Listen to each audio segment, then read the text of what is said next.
This year marks 50 years since the end of the Vietnam War. And for many who fought in Vietnam, their years since the fall of Saigon have been spent coping with physical and emotional scars. And this week, Nexstar stations all across the country, including KELOLAND TV, are highlighting Vietnam veterans. Tonight, we hear from a Vietnam vet who was involved in almost 200 firefights, which earned him the Bronze Star.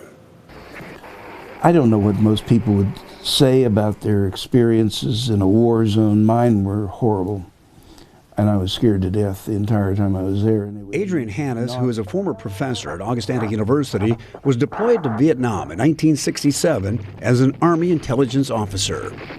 Hannes recalls his assignment working for the CIA to infiltrate camps and compile information on Viet Congs, also known as the National Liberation Front. We went out on about 225 or 30 operations. I can't even remember, but 197 of them I do remember because we had firefights. So. Hannes says his job, although terrifying, was simple: create a dossier of names of Viet Congs and kill them.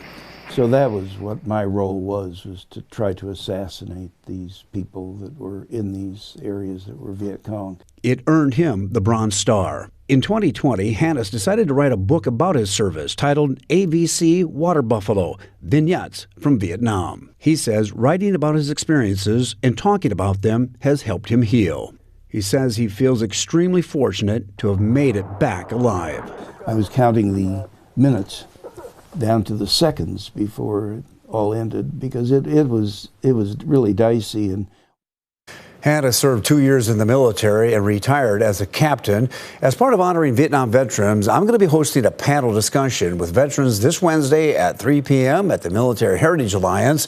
Then this Saturday night at 7 p.m., KELO TV is going to be airing a special titled Vietnam War: A Lost Generation. And you can also tune in for a special edition of Inside KELOLAND as KELOLAND News shares the stories of local Vietnam veterans and takes a look back at KELOLAND's trip to Vietnam in 1988. Inside KELOLAND airs Saturday at 9 a.m. and then again on Sunday at 10:30 p.m.